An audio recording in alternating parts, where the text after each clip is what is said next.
Good morning everyone, this is Faisal Khan and you are watching the online classes conducted by Daffodils Public Secondary School. I hope all of you are well doing at your homes and continuing your studies regularly. In previous lecture we have studied about your first chapter of your textbook, 3 questions. In that chapter we have completed about one paragraph, first and second paragraph of that chapter, and now we are going to continue with the third paragraph on page number 158. Okay, so page number 158 पर जो third paragraph है उससे हम continue करने वाले हैं आज के इस लेक्चर में. सो सबसे पहले फर्स्ट ऑफ ऑल आपको स्क्रीन पर जो मीनिंग्स शो हो रही हैं, ये सारी की सारी मीनिंग्स का आप एक बार स्क्रीनशॉट लेके या फिर वीडियो को पॉज करके एक बार इन मीनिंग्स को राइट कर लें. उसके बाद में हम रीडिंग पार्ट पे चलते हैं. So without wasting our time we are starting the chapter. जब राजा को सारे के सारे उसके जितने भी लोगों को बुलाता है वो सब उसको सलाह देते हैं. राजा के पास में 3 क्वेश्चंस होते हैं, उसको आंसर्स मांगता है वो. तो सब के सब कोई कहता है कि उसको ये करना चाहिए, कोई कहता है उसका राइट टाइम ये है, कोई कहता है उसके लिए मोस्ट इम्पोर्टेंट पर्सन ये है. तो 3 क्वेश्चंस जो थे राजा के किंग के पास में, तो उनके आंसर्स कोई भी नहीं दे पाता है. तो but then others said that there were something which could be urgent.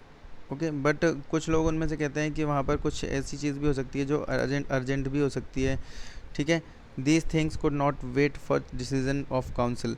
Means जब किसी ने उसको राजा को सलाह दी कि कोई भी राइट टाइम जो है या फिर राइट पर्सन जो है वो क्या हो सकता है कि राजा को जो डिसीजन लेने के लिए काउंसिल बिठा लेनी चाहिए, तो उसका डिसीजन जो है किसी भी चीज़ का सही डिसीजन वो कर सकते हैं. तो फिर उनमें से कोई जवाब देता है कि नहीं, ये भी एक सही चीज़ नहीं हो सकती, क्योंकि कुछ चीज़ें ऐसी होती हैं जिनको काउंसिल के डिसीजन तक का टाइम नहीं ले सकती वो. ठीक है, इतना वेट नहीं कर सकती. So in order to decide the right time for doing something, इसलिए किसी भी चीज़ को करने का राइट टाइम डिसाइड करने के लिए it's necessary to look into the future. किसी भी चीज़ को फ्यूचर में लुक करने के लिए ज़रूरी है, यानी उसका फ्यूचर जानना बहुत ज़रूरी होता है. अगर किसी चीज़ का राइट टाइम जानना है तो उसका फ्यूचर जानना बहुत ज़रूरी है. And only magicians could do that, यानी केवल मैजिशियन ही यानी जादूगर ही इस चीज़ को जान सकते हैं. किसी चीज़ का फ्यूचर सिर्फ जादूगरों के पास में ही होता है, अदरवाइज़ कोई इसको नहीं जान सकता. इसलिए the king therefore would have to go to the magicians, यानी इसीलिए किंग को कहाँ जाना पड़ेगा, मैजिशियंस के पास में जाना पड़ेगा. तो मैजिशियंस के पास में जाना पड़ेगा. And his in their answers to second question, some said that people most necessary to the king were his counselors, यानी जो people most necessary हैं वो उनमें से या तो उसके राजा के काउंसलर्स हैं. अदर said the priests, यानी कुछ लोगों ने कहा कि priest सबसे ज़्यादा उसके लिए इम्पोर्टेंट है. a few others choose the doctor, यानी कुछ लोगों ने डॉक्टर्स को चुना कि डॉक्टर बहुत ज़्यादा इम्पोर्टेंट है. and yet others said that his soldiers were the most necessary, यानी कुछ ने कहा कि उसके सोल्जर्स जो वो बहुत ज़्यादा नेसेसरी हैं. तो इसलिए सबके अलग अलग आंसर्स थे, सबकी अलग अलग राय थी. तो राजा को यानी किंग को कोई भी सेटिस्फेक्शन नहीं मिल पा रहा था. सो वो उसके लिए उसने उसकी तलाश जारी रखी. सो अगेन कुछ वर्ड मीनिंग्स दिए हुए हैं ये जो भी, तो इनको सारे को आप स्क्रीनशॉट लेके इनको एक बार पूरे वर्ड मीनिंग को एक बार राइट कर लें कॉपी में, एंड देन इसको कंटिन्यू करेंगे. सो आगे बढ़ते हैं.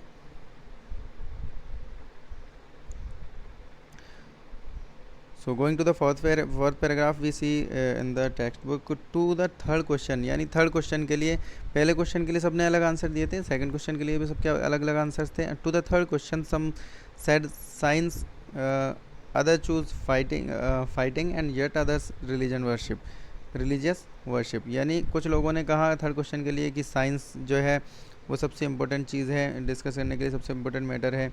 अदर चूज़ फाइटिंग, किसी ने फाइटिंग को जो है चूज़ किया, किसी ने रिलीजियस वर्शिप को सबसे इम्पोर्टेंट कहा कि जो पूजा पाठ होता है वो सबसे ज़्यादा इम्पोर्टेंट है. As the answers to his questions were so different, यानी जैसे कि उसके आंसर्स जो लोगों के थे उसके क्वेश्चंस के वो सारे के सारे डिफरेंट थे. The king was not satisfied and gave no reward, यानी इसीलिए किंग जो है वो सेटिस्फाइड नहीं हुआ और किसी को कोई भी रिवार्ड भी नहीं दिया.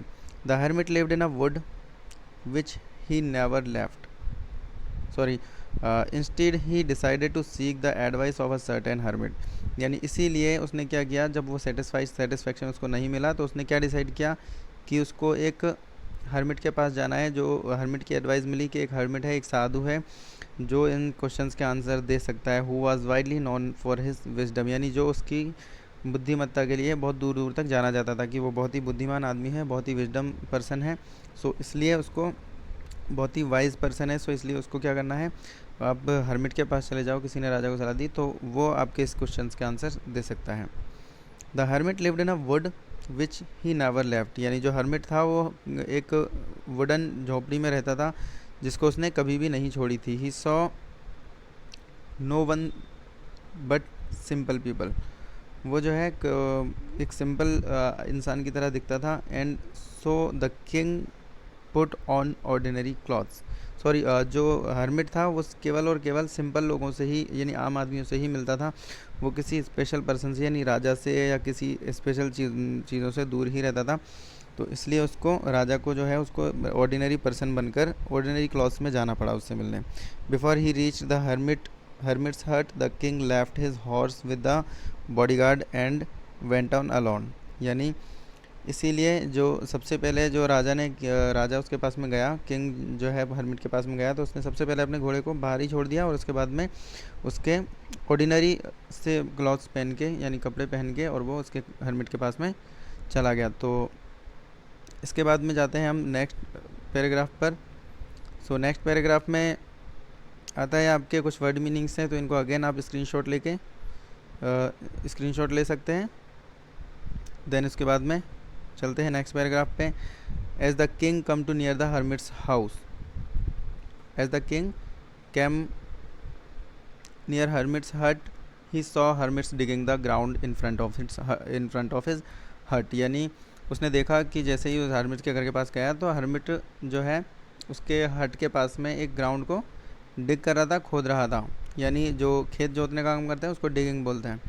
तो वो काम कर रहा था, यानी खेत को जोत रहा था या हल से उसको खुदाई कर रहा था, गड्ढे कर रहा था।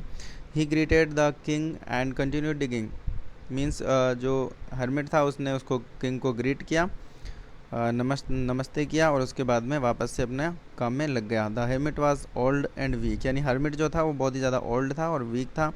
As he worked he breathed heavily, यानी जैसे ही वो वर्क कर रहा था तो वो भारी भारी सांसें भर रहा था।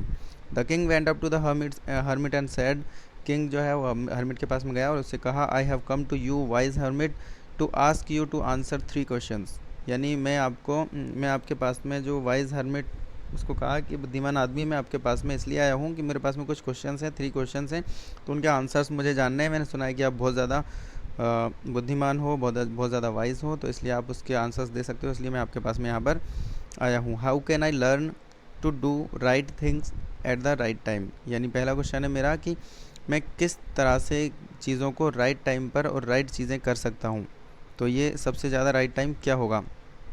Who are the people I need most, यानी कौन से लोग जो हैं उनकी मुझे सबसे ज़्यादा ज़रूरत है, ये सेकंड क्वेश्चन है मेरा। एंड थर्ड क्वेश्चन है, and what affairs are the most important, यानी कौन से अफेयर्स जो है वो मेरे लिए मोस्ट इम्पोर्टेंट हैं। So the hermit listen to the king but did not speak, यानी हर्मिट ने जो है राजा को सुना तो सही, खूब आराम से ध्यान से सुना, लेकिन उसको कोई भी जवाब नहीं दिया। ही वेंट ऑन डिगिंग, और वो अपने खुदाई के काम में वापस लग गया। यू आर टायर्ड, आप थके हुए हो। सेड द किंग, किंग ने कहा, let me take the spade and work in your place, यानी मुझे ये कुल्हाड़ी या हथौड़ी फावड़ा जो भी आप काम कर रहे हो जिससे, उसको मुझे दो और इससे मैं आपका काम थोड़ा सा कर देता हूँ, आप बहुत ज़्यादा थक गए हो। Thanks said the hermit giving the king his spade, यानी अपना फावड़ा किंग को देते हुए हर्मिट ने थैंक्स बोल दिया। Then he sat down on the ground, और उसके बाद में वो ग्राउंड पर जा बैठा। Then coming to the next paragraph, when the king had dug 2 beds, यानी जब किंग ने 2 बेड्स डिग कर लिए थे, he stopped and repeated his questions, यानी उसने अगेन अपना क्वेश्चन जो है वो रुक गया और अपने क्वेश्चंस को रिपीट किया था। Hermit gave no answer but stood up, यानी हर्मिट ने कोई आंसर नहीं दिया परंतु खड़ा रहा। Stretching out his hand and the spade and said, यानी अपने हाथों को खींचते हुए और फावड़े को पटक दिया और उसके बाद में वापस से कहा, now you rest and let me work, sorry जो हर्मिट था उसने अपने हाथों से उसके हाथों को खींचा और उसने अपना फावड़ा लिया और उसके बाद में now you rest and let me work, उसको कहा कि अब आप रेस्ट करो और मुझे वर्क करने दो। Okay then but the king did not give him the spade and continue to dig, यानी परंतु किंग ने उसको अपना स्पेड नहीं दिया और अपना काम करता रहा। 1 आवर पास्ट देन अनोदर, यानी 1 घंटा गुजर गया और उसके बाद में दूसरा भी घंटा गुजर गया और टाइम बीतता गया। The sun went down behind the trees, यानी सन जो था वो ट्रीज़ के पीछे चला गया, मीन्स छुपने को आ गया। And at last the king stuck the spade into the ground and said, और आखिरकार किंग को जो है गुस्सा आ गया और उसने उसको स्पेड को नीचे पटक दिया और उसके बाद में कहा I came to you wise man, मैं तुमसे मिलने आया हूँ wise man for an answer to my question में एक छोटे से आंसर के लिए मैं आपसे मिलने आया हूँ। If you can give me no answer tell me so and I will return home. So अगर आप मुझे इनका आंसर नहीं दे सकते तो फिर प्लीज़ मुझे कह दो, मैं घर चला जाऊँगा वापस। So here comes someone running said the hermit, यानी हर्मिट ने उससे कहा कि देखो यहाँ पर कोई भागते हुए आ रहा है, सो उसको देखो। सो आगे जब चलते हैं तो इसमें आता है the king round and saw the beard man, यानी ये पार्ट 2 है, सीन 2 है, जो भी आपका नेक्स्ट उसमें आता है। तो इसमें द किंग टर्न राउंड, यानी किंग उसके मुड़कर देखता है, सा bird man running towards them, यानी उनकी तरफ एक बर्ड मैन भागता हुआ आ रहा है। हिज हैंड वर प्रेस्ड अगेंस्ट हिज स्टोमक, यानी उसके जो हाथ हैं वो अपने स्टोमक पर दबे हुए हैं। From which blood was flowing, यानी उससे खून भी बह रहा था। When he reached the king he fainted and fell to the ground, यानी जैसे ही वो किंग के पास में पहुंचा वो आदमी, घायल आदमी, तो उसका वो एकदम से किंग के पास जाते ही गिर गया और घायल हो गया। The king and the hermit removed the man's clothing, यानी किंग और जो मैन था उसने क्लॉथिंग को रिमूव किया, यानी उसके कपड़े उतारे। And found a large wound on his stomach, यानी उसके पेट में एक बहुत बड़ा घाव पाया। The king washed and covered it with his handkerchief but the blood would not stop flowing, यानी किंग ने अपने हैंकरचीफ से उसको ढका, पहले धोया, वॉश किया और उसके बाद में उसके हैंकी से साफ़ किया, उसको हैंकी से लपेटा, but blood would not stop flowing, यानी ब्लड जो था वो बहता ही रहा। The king redressed the wound until at last the bleeding stop, यानी किंग ने बार बार उसको रिड्रेस करता रहा, उससे उसके घाव को, यानी बार बार उस पर पट्टी करता गया जब तक कि उसका जो है ब्लड स्टॉप ना हो जाए। सो नेक्स्ट स्टोरी का नेक्स्ट पार्ट हम नेक्स्ट वीडियो में कवर करेंगे। सो तब तक के लिए stay home, stay safe and stay healthy. Thank you guys, have a nice day.